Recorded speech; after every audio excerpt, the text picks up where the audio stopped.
Welcome to Real Women Stories. Today's episode is super exciting for me because we are going to be speaking to a daughter of somebody that I interviewed previously. And I forget sometimes that people look at me like my mum and they're like, she's a single mom and she has 3 kids. Oh, and we're over here living our best life. Like, go, what? She may well be a young being, as in her body and her person, but inside her, there is definitely an older, wiser woman, powerful woman in there.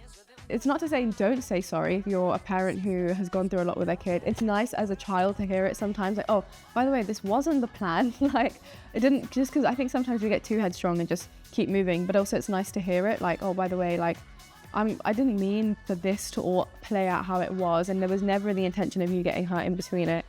This has been one of the most emotional episodes, and by the way, it's not my guest getting emotional. Usually I make people cry. No, I'm looking at you, I'm thinking my eyes are welling up. I'm thinking, this is Real Women's Stories. Summer Kang is my guest today, and I say that because normally I say my guest is.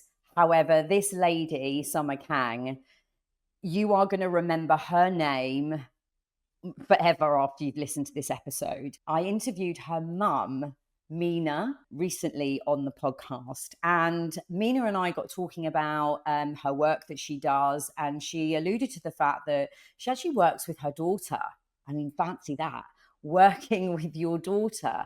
So I just thought, how can you do healing work and trauma work with your daughter who's similar age to my daughter? So we are just going to dive straight into the conversation. You have a podcast called Inner Wealth, and I started listening to your podcast last year. Then I heard your podcast this year with your mum, and that really drew me in. I was like, who is this mother and daughter? Because I've got children. Tell the listeners who you are, what you do, all about the podcast. So I am 20 now. When I first launched, I was 18 and then relaunched it last year. So I was 19. So it's been a couple of years, but what everyone knows as Inner Wealth hasn't been even a year actually. And it's just been such a special thing to birth and to create and to give to the world. It's hard work, but also it feels so natural. And it's this wonderful mix of soul and love, but also, determination and consistency. And it just feels so right. And it's such a beautiful place to be part of. I don't even think it's about me. I think it's what we've created throughout the world to have a place that people can come. And it's all about just getting better yourself and knowing that each time you come, you will hopefully feel better, or there'll be something that elevates your day, elevates your life. You are so articulate and so full of wisdom. Like, where did all this come from? And obviously I've spoken to mum, Mina, who is very inspirational and took me on my own journey and took the listeners on a journey through a healing practice that you do.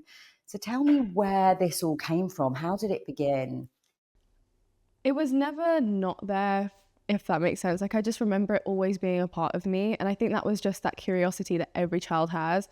But for me, it was more about life. And I just wanted to know, and I wanted answers, and I wanted to know what we're doing here, really. Because I don't know, I just remember like pretty early on being like, okay, we're like living and there's adults and there's kids, but what more is there to all this?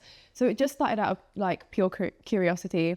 And then as I got older, I just was obsessed with anything that was slightly spiritual or self-development. I think actually it started off more spiritual, and then the self-development side came in, and you realize that actually the two are such a powerful place to sit in when you have that spiritual side, when you have that wanting to evolve like as a human being too.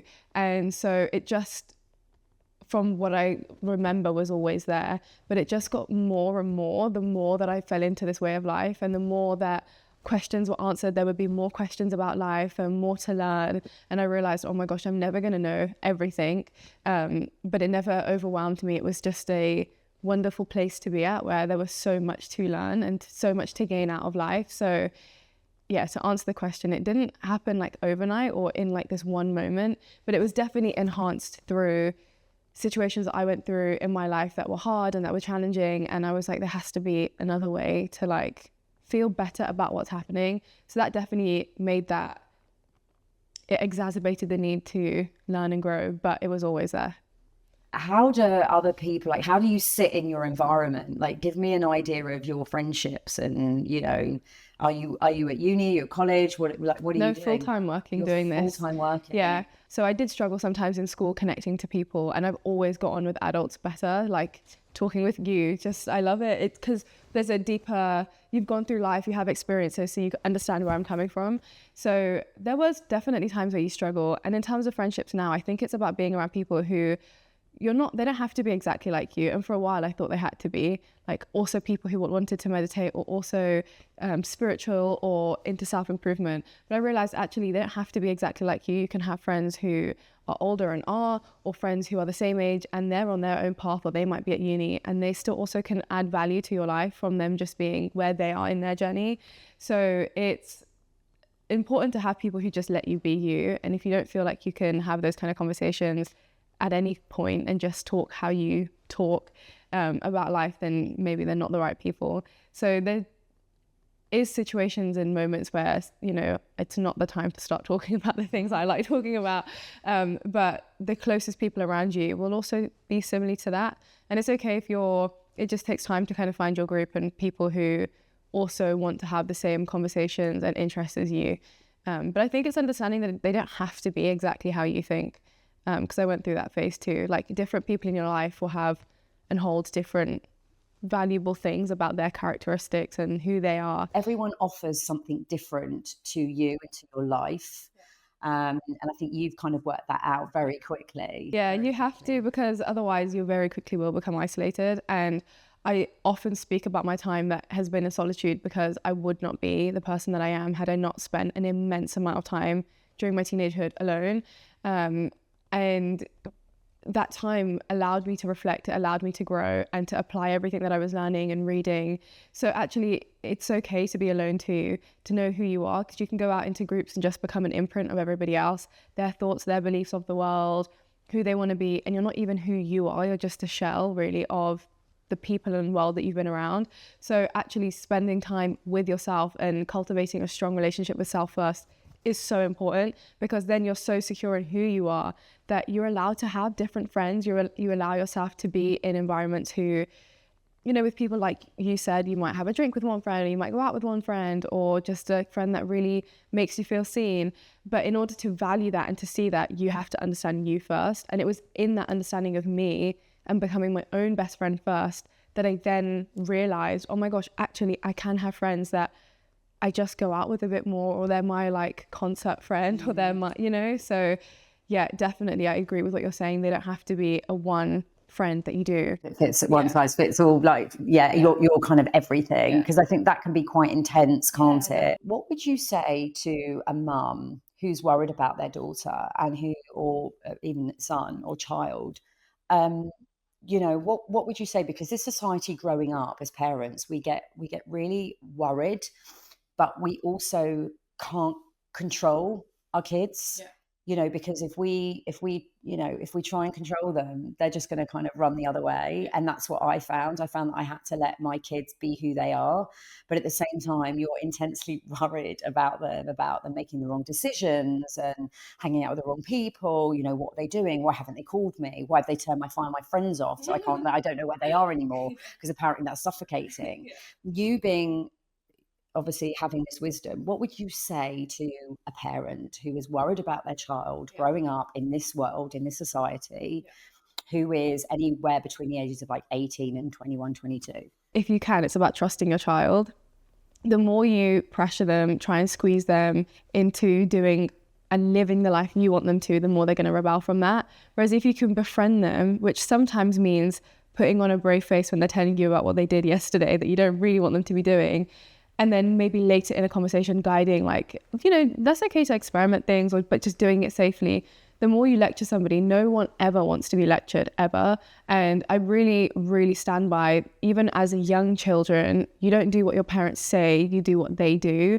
So one of the biggest things I learned from my parents was to give. I always watch them serve other human beings. And as a result, when I face adversity now, the first thing I do is serve other people in whatever way that can. It can be giving money to charity, but it can be giving your time, your resources, and helping somebody out.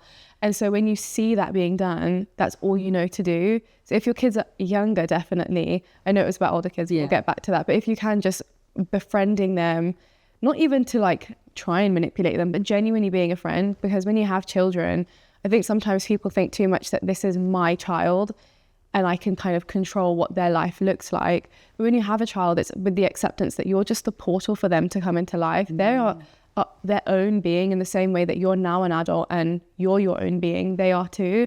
So you can only really guide them, and doing it in a way that's loving and kind rather than lecturing, because they are going to probably rebel.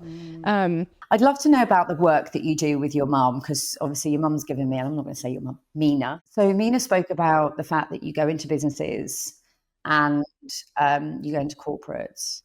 Give me an example of like what that session looks like, and who are you speaking to? It's very one-to-one. So we've done it before where we had like the managing directors of a company, it was, which were one-to-one sessions at the time. So it's quite a individual experience with each client, which is really nice because you get that personal touch. And then sometimes they share more with you, sometimes they're more reserved, and that's okay too. So I can't really explain it more than it's just helping undo those blocks for that CEO, for that person, that we all have, because we've all created a ceiling in our mind and limitations that we're then, I don't know, it might be like, okay, once I get to 100K, that's it, I'm amazing and life is going to be great. But then you've done it and you didn't even realize you had that belief system that you once saw like a parent make 100K, so that's all I need to get to. But now you're stopping yourself from getting to the next level. So it's just helping them undo that and bringing it forward to their awareness, because the body wants to heal. So you're just helping it happen quicker. How do you feel when you go into a CEO's office? Because, you know, I draw on my experiences with the younger generation that I know. You know, imposter syndrome starts at a very young age. You know, I can't go for that job. I haven't got the skills to do it. How do you mindfully get around that? I think it's two things. The first is overcoming my own fears, which I've done through this work. So it attests to the work itself that I've done this process. I'm always doing the process to get better. So I don't have the fears as much because those limiting beliefs aren't really there. I just keep moving them out the way. I am human. I sometimes have moments of like, oh my gosh, this is really happening. But that work definitely helps eradicate a lot of it, which brings in that confidence. And then secondly, I really believe in the work. If it was like a scam, like, oh, I'm trying to sell you something that I don't really believe in, of course you're going to go in nervous, because how do I talk about this thing in a passionate way to get them to believe it too? But I'm a living testament to it. I do it all the time. I see results and I see people's lives changing. So what is there to not believe in? Like, I know I could, like, not me personally, but this could really elevate your life. So because it's so amazing to like experience, and I know that it works, it flows through you so much easier. The energy just comes because you're passionate about it, because you see the results, because you want to be part of serving somebody. So I think that imposter syndrome does happen. I get it. I had it a lot with the podcast, like, oh my gosh, people are listening to me, I'm so young, and they want like advice and ways to improve themselves from someone so much younger than them. But it comes from learning and going through that process. So I know that because I've lived it. So just because there's an age on it doesn't change that I'm able to perform and work hard and do all the other things that I think people sometimes worry they can't do. That would be my answer, I think. But what's your quest in life? Like, do you have, at this point in time, because it could change, what is your quest? To continue to be of service always. I just want my life to be dedicated to helping people. And in the process, myself living a life that feels good for me. I think sometimes people are trying to fulfill a life that looks good, and they get there and they realize, they attach those happy feelings to a place that they would arrive at, whether it be with their money, a certain level in the company, or once I have kids and a family and a husband and all these things, then I'll be happy. But actually being happy on the journey is really important. And like you said, I think the quest will probably change when I'm, reach other goals, or it might change in a year's time. But the core of my purpose will always be to serve other humans, and along the journey live a life that's nice for me too. Because I think people think you're spiritual and you meditate and you don't like nice things. And I'm like, no, you can like nice things. We're having a physical experience. We're soul sent physically here. We're in a physical house. I'm physically talking to you. So it's okay to like nice. Why? You're not here for very long. You might as well just drive a nice car if you can. Like, why would you not, so you can have nice things and still be a good, kind human being. I think that's a really strong point to kind of touch upon, because, and yeah, I think Nina talked about it as well. We feel guilt sometimes when we do good things for ourselves. Yeah. That's half of the problem and half of the battle, because we feel guilty for being kind to ourselves, and we're not kind to ourselves. Yeah. And then we create this wall of fire around ourselves, and then we protect ourselves. And by protecting ourselves, we end up hurting ourselves, and that doesn't help, does it? Yeah, absolutely. I think it starts with being loving to ourselves, which I know to some people is like a really weird idea. Like, I don't need to love myself, and how this is too like weird for me. But actually, when you embark on that journey of really loving yourself on a deep level, you realize that you are actually being a lot more of service to the world. Because if your cup is empty, if you don't really know who you are, if you're an emotional wreck all the time, then you're just a product of that all the time to other people that you're around. When you start actually filling up your cup, feeling really good, you're able to manifest a lot better, your life feels really good, you're a better person to be around for your kids, for your family, for the people that you also work around. So actually, by pouring into ourselves first, like, that's our only job.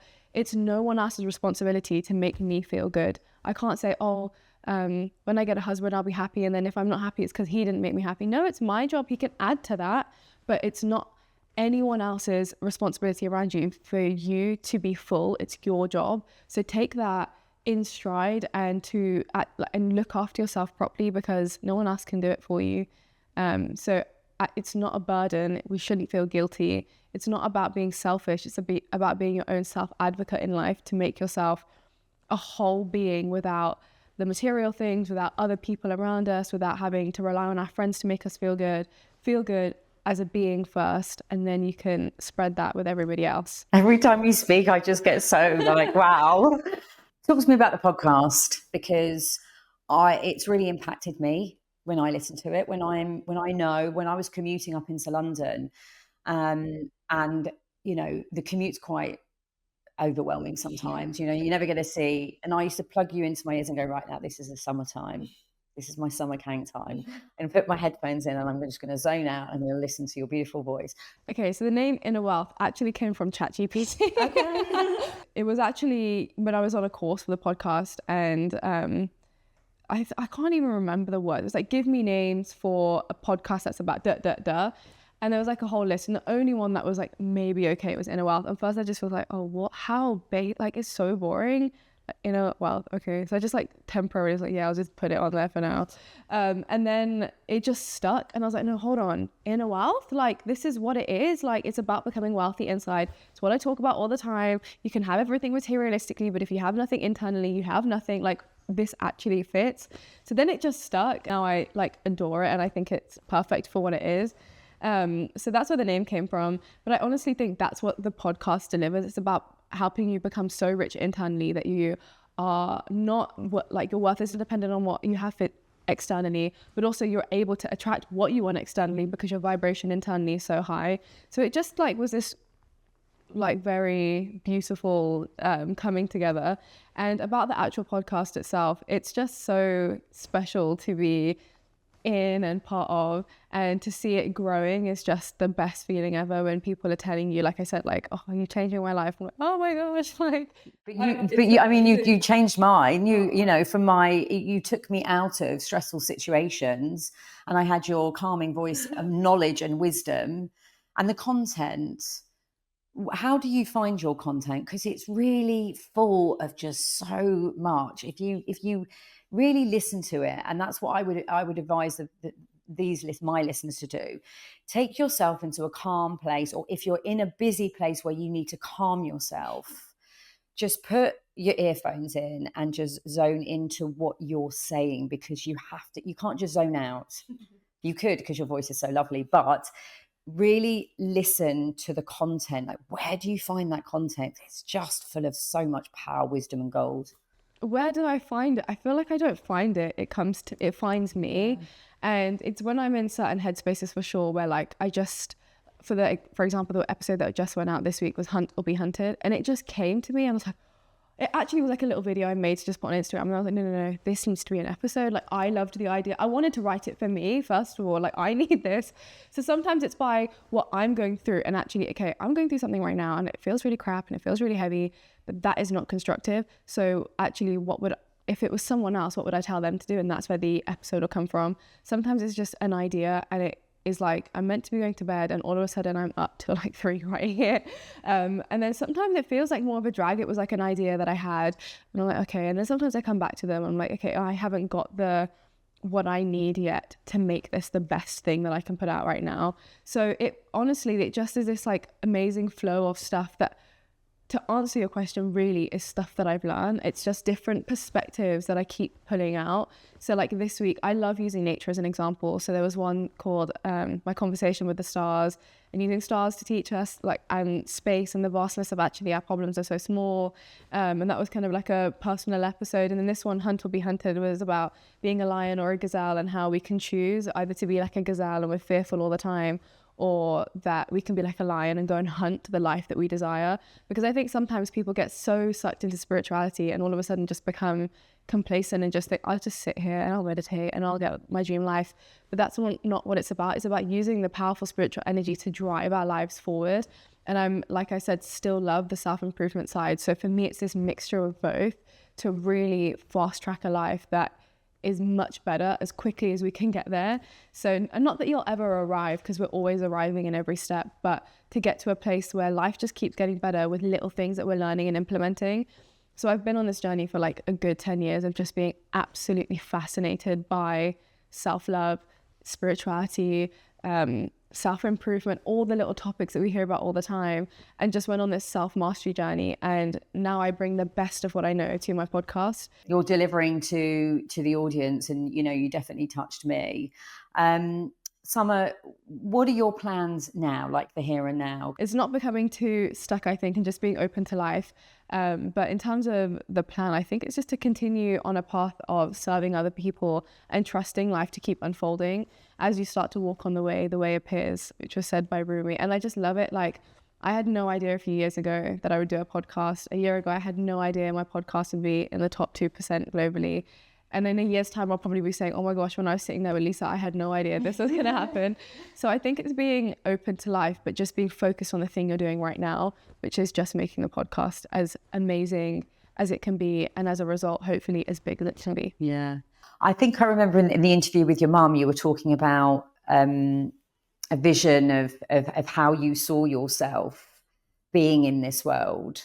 And it wasn't anything to do with kind of being like Mel Robbins or Stephen Bartlett. There was an analogy you gave. I just want, because I remember, because of that kind of just being the first Summer Kang. The first Summer Kang, just being the first Summer Kang. That's I think you are the first Summer Kang, because I don't know anyone else like you.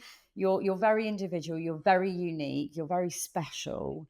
To share your wisdom with other people, to give people that gift of each week coming up with those beautiful episodes that you have. Before we kind of end this, describe your mum to me. Oh, I'm gonna cry. I don't see my mom as my mom. I see her as like a living angel. And I think sometimes it's really hard to separate the parents that we have, because it's easy to just blame them for things that have gone wrong in our lives. But ultimately, it's their first time living too in this life, if you believe that. They're still learning, they're experiencing things. But I think when you see them as a human, and then deeper than that as a soul, you just see the person's magic in everything that they are and who they are. And to see my mom as this visionary and changing people's lives also, you can't ask for a better role model. of course she's a human, and sometimes she like runs late and it agitates me, you know. But at the end of the day, I just look at her and I couldn't, you know, people always ask me, oh, like, who do you look up to? And people probably expect me to say somebody like Mel Robbins. And as much as she's great, I have a living superhero with me all the time that's guiding me with love, that teaches me through her actions, and is just a figure of strength, but in a loving, graceful way. And I think sometimes people think strength is this like heroic looking, hard kind of person, and it's not. It's about moving with love and integrity and grace. And of course, when you know someone on a personal level and you've been through personal things with them, you see it on a different level, but there will never be words to like explain how I see her. She's just, yeah, very magical and special. Well, I've met her and she is very special and she's very magical. Do you, growing up with mum, obviously your work, you said that you had this instilled in you. I've been through trauma with my kids. How did that affect the relationship with your mum? Like, how did she teach you? Did you take learnings from her? Were you affected by certain things that happened? Is that why you're led to kind of being on this path? I think so. I think with both my parents, I was always very connected to their emotions and what they experienced. So it was never even just watching them. It felt like I was living it with them, which is what happens when you're an empathetic person. And it makes me better at what I do now. It's why I'm good at my job and helping other people and healing. But when you're a child, it's quite a burden because you don't have the tools to know how to put down what isn't really yours. So I think sometimes I carried their pain and their troubles. And when you're a child carrying an adult's trouble, it's really hard to navigate. But now it's a really special place to sometimes realize actually she is her own human. My mom's her own human, my dad's his own human, and I'm my own human, and I have to learn to look after me. And sometimes it means it looks like you're not picking them, but it's because you have to pick yourself first. So I think as I've got older anyway, I mean, of course, with any child, you're going to have problems with your parents. You're going to find them irritating. They probably found me irritating. They were going through things, and now they've got children to deal with too. So at this moment in time, I think it's just looking back with love and grace and not being angry, because if something's going wrong, obviously someone's in pain and they're hurting. So it's just about coming from a place of love and grace. And in this time now where I'm at, looking after me, and then I can help look after people around me. That's really helpful. I'm going to ask you a question, and this is because I carry guilt with my kids, because I remember I said to my daughter, you know, I apologized to her, and she said, why are you apologizing? I said, because you didn't choose to go on this journey with me. Like you've had no control over your life, and I've tried to give you a better life, and I've carried you through my journey, and you've, as you say, she's probably lived half of my experiences. Like, what would you say to me and to anyone else, another parent that's listening to this that has been through trauma and their children have been around, and we're carrying this guilt with us? That is it our fault that they have anxiety and they suffer kind of certain, I guess, illnesses because of stress and things and trauma? What would you say to me or to somebody else? So I'd make it about me first and actually say that everything that we go through is put there either to help us grow, or we can make the choice to stay exactly where we are. As a parent, I understand why you would, feel like, oh, this isn't their fault, and I didn't ever plan on having kids to bring them into a world that is hurting them. But on a soul level, because that's the only way I'll ever look at this, we in some way have chose the things that we're going to go through to grow and to evolve. I probably chose my parents. I came as a soul knowing these things were going to happen. I was then a child who experienced them and was like, why is this happening? But actually, had I not gone through everything, I would be a really normal 20-year-old. I wouldn't be having the impact that I have. I wouldn't be who I am. I wouldn't be able to connect with you and to people in like 136 countries or whatever it is the podcast is in. So I used the pain to get better. I can sit here and I can blame and I can shame everybody around me and all my parents, and they should have but actually they can't go back, and I'm just going to sit here resentful for potentially the rest of my life. But actually, it happened. I can choose to be in pain now and to hate them and have a shit relationship with them. Or I can choose to say, this happened, but if you take a bit of responsibility and you take a bit of responsibility and I'll do my best, we can all grow and learn from it. And actually, we can be humans who help other people, which I now see both of them doing. So actually, why would we make ourselves stay right here in this painful place instead of choosing to get better?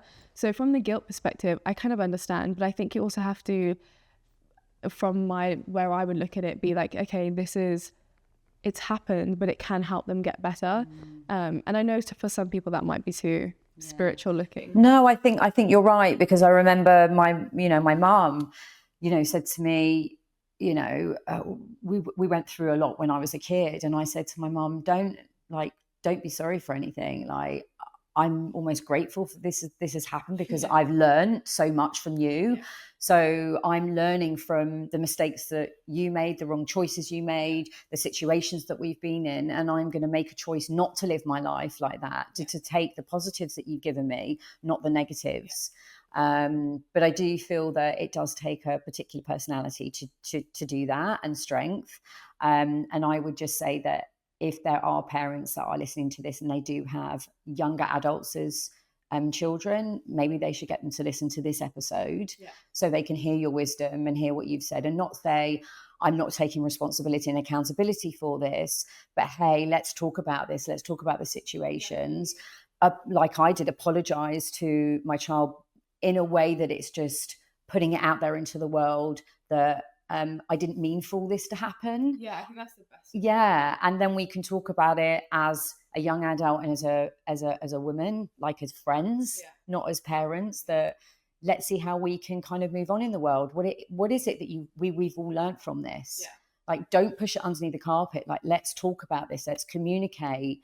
And have conversations about the experiences that we've been through, so that we can actually choose to move on in our lives in a much more positive way. Yeah, because otherwise you're going to be staying guilty. They're going to think, well, she never said sorry to me. And it's not to say don't say sorry if you're a parent who has gone through a lot with their kid. It's nice as a child to hear it sometimes, like, oh, by the way, this wasn't the plan. Like, it didn't, just because I think sometimes we get too headstrong and just keep moving. But also it's nice to hear it, like, oh, by the way, like, I didn't mean for this to all play out how it was, and there was never the intention of you getting hurt in between it. But also, coming from that empowerment place. And I think no one really starts off with that super strong personality that you mentioned. You become that way. If anything, I was probably quite a really soft, squishy kid. So it does harden you, but in a good way, and you can choose how it hardens you. I really believe that you can become either bitter from the things that have happened in your life, or you can become better from them. But that's not dependent on what you've gone through. It's the choice that you make from what you've gone through.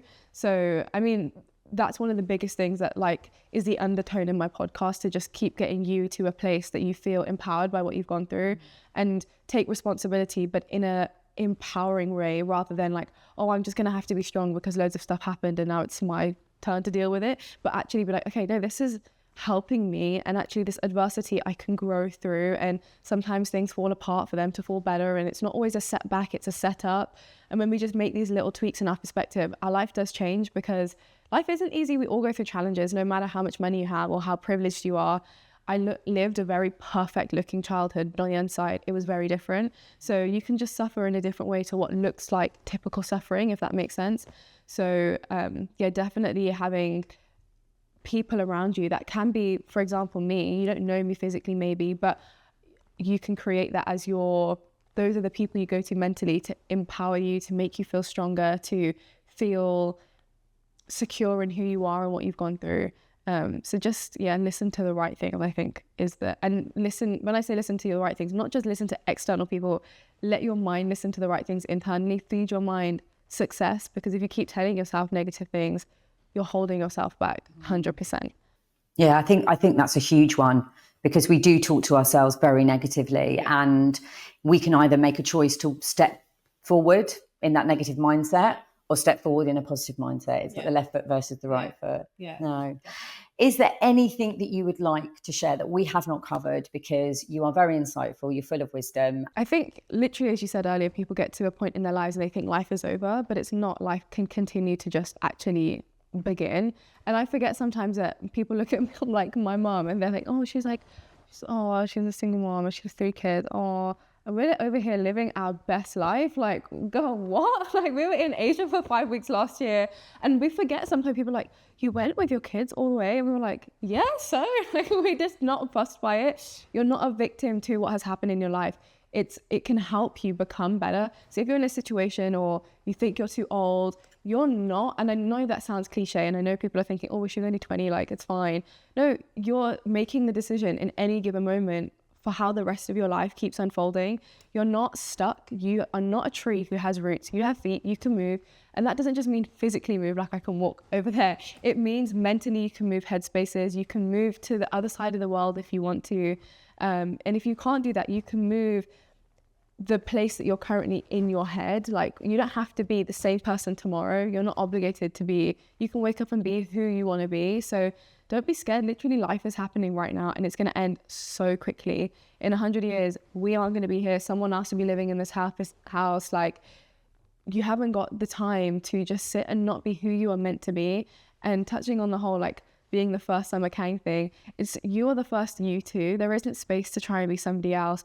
You're special because you're different. Those things that you think are actually making you not fit into society is the reason you've been given those things. Like, had I kept conforming to not being Summer, I would be quiet and less people would have been helped, and I wouldn't be able to touch people. But by actually just stepping into the bits of me that were different, I managed to start creating, you know, a ripple around the world by helping them. So you're not stuck. You're not a victim. You are a powerful being who can create the life that you desire by simply just starting to change your thoughts in that way. I'm going to share something right now. Usually I make people cry. No, I'm looking at you thinking my eyes are welling up. I know you're looking at me thinking, oh my God. So my eyes are welling up because you just give me or fill me with so much emotion and so much positivity. It's just, your energy is just electric. So yeah. You have literally brought me to emotional tears in a very good way. Thank you so much, Summer. You're a beautiful human. You are the first Summer Kang. I wish you every success in everything you do in your life. I don't even need to wish you because you're just going to be incredible. And I think you and your mum, Mina, Samara, are a beautiful I'm not even going to say mother and daughter. You're a beautiful duo of a connection of power, of energy, of magic. And you are both changing lives, and you will continue to change lives. And you definitely 100% changed my life. So thank you so much. I've actually had to take a little bit of a break, if I'm honest with you. That interview was so... I can't even put it into words. I do not get emotional. I'm quite, for me personally, within myself. And Summer just brought something out in me that I just welled up. She is the most incredible human being. She's just full of so much wisdom and so much clarity in life. For being 20 years old, the clarity, the wisdom, the knowledge, her viewpoint, her outlook. It took me back, I think, to maybe when I was her age. That, did I feel like that? Maybe that was something in me, but I pushed it away. I didn't allow myself to flourish the way that Summer has. So yeah, I've been left feeling extremely emotional in a good way. This is not in a bad way at all. I have got a huge amount to unpack from my conversation with Summer. And yeah, I need some time to really think about my coaching episode this week, which I'm going to be sharing with you. It's going to be released midweek. But in the meantime, there's a lot of information that I need to absorb and to filter out so that I can give you, the listeners, you know, some real good learnings that Summer has given me, but how we can practice it in our everyday life. So if you are interested in going on a journey with me, on a coaching journey with me, and you've really enjoyed this episode, then you can listen to my midweek episode, which is going to be all about how I have absorbed this information, how I'm going to unpack the information, and I'm going to deliver to you something I hope as special as you have taken from this episode. So, yeah, you can catch me midweek for my coaching episode of Real Women's Stories.